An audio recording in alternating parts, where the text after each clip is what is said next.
یا الہی ہر جگہ تیری عطا کا ساتھ ہو۔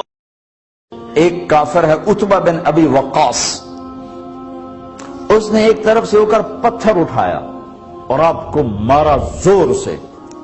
صحابہ کی نظریں تھی تلواروں پر، نیزوں پر، تیروں پر، وہ پتھر نظروں سے نکل گیا، لہذا وہ ان کے اندر کو چیرتا ہوا جا کر میرے نبی کے منہ پر یہاں لگا، اور اب سیدھا پیچھے ایسے گئے، پیچھے یوں، پیچھے کھڈا تھا، وہ یہاں گردن میں لگا کنارہ تو اب بے ہوش ہو گئے، دانت بھی ٹوٹ گئے، چہرہ بھی خون و خون ہو گیا، اب بے ہوش ہو کے یوں گر گئے۔ صحابہ نے سمجھا آپ شہید ہو گئے تو سب نے زار و قطار رونا شروع کر دیا۔ تھوڑی دیر کے بعد آپ کو ہوش آیا تو صحابہ نے عرض کی یا رسول اللہ اب تو ان کے لیے بد دعا فرما دیں، وہ نبیوں میں رحمت لقب پانے والا، مرادیں غریبوں کی برلانے والا، غریبوں کا والی، یتیموں کا مولا۔ تو اب تو حق تھا کہ آپ بد دعا کرتے۔ یہ سامنے امت نہیں ہے، قاتل کھڑے ہیں کافر۔ آپ نے ہاتھ اٹھائے، صحابہ سمجھے کہ ہوں انہاں دے بیڑے بڑھ گئے۔ اللہم اغفر لقومی فإنہم لا یعلمون، اللہ میری قوم کو معاف کر، انہیں میرا پتہ کوئی نہیں ہے۔ دیکھو میرے بھائیو، جس نے کافروں کے ساتھ یہ ہمدردی کے قتل کرنے والوں کے لیے دعا مانگی تو مسلمان ہو کر ایک دوسرے کو سلام کرنا چھوڑ چکے، ایک دوسرے کے پیچھے نمازیں پڑھنا چھوڑ چکے، ایک دوسرے پر کفر کے فتوے لگا کے بیٹھے ہوئے۔ مجھے بتاؤ تم میرے نبی کے ساتھ کیا کر رہے؟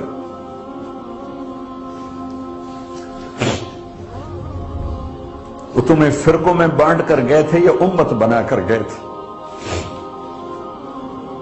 کیوں اس نادان کھیل میں اپنی زندگی برباد کرتے ہو؟ کیوں نہیں مسلمان بن کے رہتے ہو؟ اس امت میں اختلاف شروع سے ہے، ہمیشہ رہے گا، یہاں تک نہ جاؤ کہ ایک دوسرے پر کفر کے فتوے۔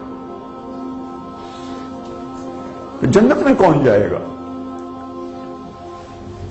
سنیوں نے کہا وہابی کافر، وہابیوں نے کہا سنی کافر، بریلیوں نے کہا دیوبندی کافر، دیوبندیوں نے کہا بریلوی کافر، شیعہ نے کہا سنی کافر، سنی نے کہا شیعہ کافر۔ جنت میں کون جائے گا؟ کچھ تو بھائیو میرے نبی کی محنت کی قدر کرو۔ میرے نبی تو غیروں کو اپنا بنانے آئے تھے، ہم نے اپنوں کو غیر بنا دیا۔ جو نفرت کی آگ وہاں بھڑک رہی ہے یہاں مت بھڑکاؤ۔ جاؤ میرے دیس میں دیکھو کتنے سر کٹ چکے، کتنے سہاگ اجڑ گئے، کتنی مائیں بے آسرا ہو گئیں، کتنی جوان بیٹیوں کی مانگ ویران ہو گئی۔ کیا اسی کا نام اسلام ہے؟ اسی کا نام عشق رسول ہے؟ اسی کو دین کہتے ہیں؟ ایک دوسرے کی مسجدوں میں نہیں جاتے ہو، ایک دوسرے کے پیچھے نمازیں نہیں پڑھتے ہو، جنت کے ٹھیکیدار بن گئے ہو۔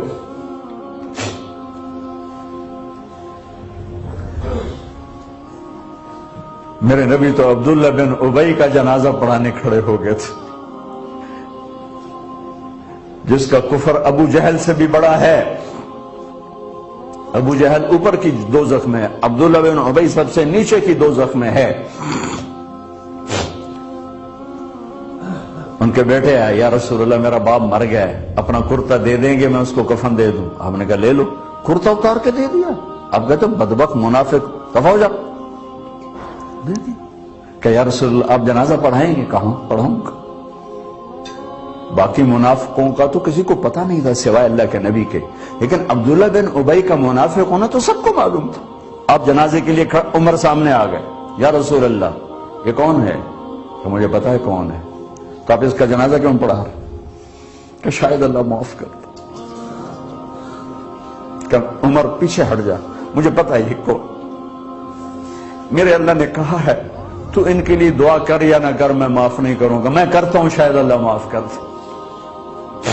پھر فرمایا کہ میرے اللہ نے کہا اگر تو 70 دفعہ بھی ان کے لیے دعا کر تو میں معاف نہیں کروں گا. اگر میرا اللہ کہتا اے میرے محبوب اگر آپ 70 دفعہ اس کے لیے دعا کریں گے تو میں معاف کر دوں گا, تو میں اس کم وقت کا 70 دفعہ جنازہ پڑھا دیتا. مجھے بتاؤ تم کہاں سے یہ دین لے کر آئے ہو جس میں تم فرقوں میں بٹ گئے ہو, نفرتوں کی آگ تم نے لگا دی ہے. یہ کہاں سے اسلام آیا ہے؟ میں تمہیں اللہ اس کے رسول کا واسطہ دیتا ہوں, امت بن کے رہو, مسلم بن کے رہو, کوئی گنجائش نہیں, اپنے اپنے عقیدے پر پکے رہو, دوسرے کے لیے گنجائش رکھو. کیوں اس قدر ظلم و ستم ڈھائے ہوئے ہیں؟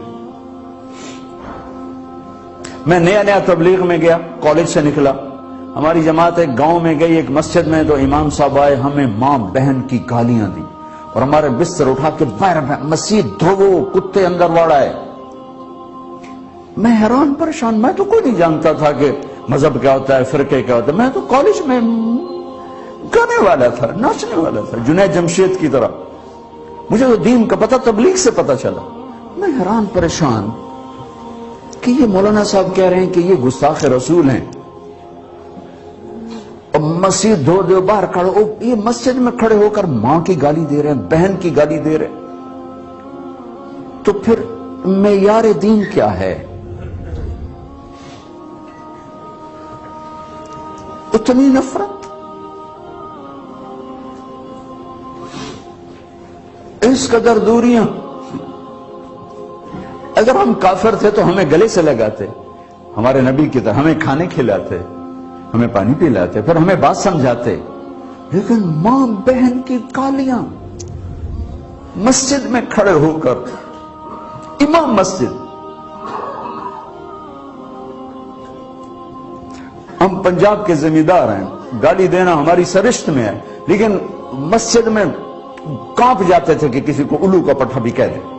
ہمارے بزرگ بڑے بھی بہت گالیاں نکالتے تھے, لیکن مسجد میں کسی کو جرت نہیں ہوتی تھی کہ وہ میرے والد مرحوم خود بہت غصے والے بڑے سردار آدمی تھے, تو تھوڑی بات پہ مار پٹائی گالیاں. لیکن میں نے نہیں اپنے باپ کو مسجد میں سنا غصے میں بھی کسی کو گالی دیتے ہوئے. ماں بہن کی گالیاں نکالو. استاد یہ کہہ رہے ہیں کہ یہ گستاخ رسول ہیں, ہم یہ کافر ہیں, ان کو نکال دو, کتے آ گئے, مسجد دھوو. میرے نبی کے دور میں تو کافر آ کے مسجد میں ڈر رہتے تھے. میرے بھائیو, جو میں عرض کر رہا ہوں, میں اپنا دکھڑا بیان کر رہا ہوں, اس کی سنگینی کو سمجھو. یہ پاؤنڈ ڈالر نہیں بچائیں گے جب ہم آپس میں ٹوٹ جائیں گے. اللہ نے مجھے دنیا میں پھرنے کا موقع دیا, بار بار دیا, اسی تبلیغ کے سلسلے میں. سب سے زیادہ میں اسپین میں جا کے دکھی ہوا, اور میرا دکھ یہ نہیں تھا کہ ہماری یہاں 800 سال حکومت تھی اور ختم ہو گئی. میرا دکھ یہ تھا, میں اس پہ رویا مسجد قرطبہ میں,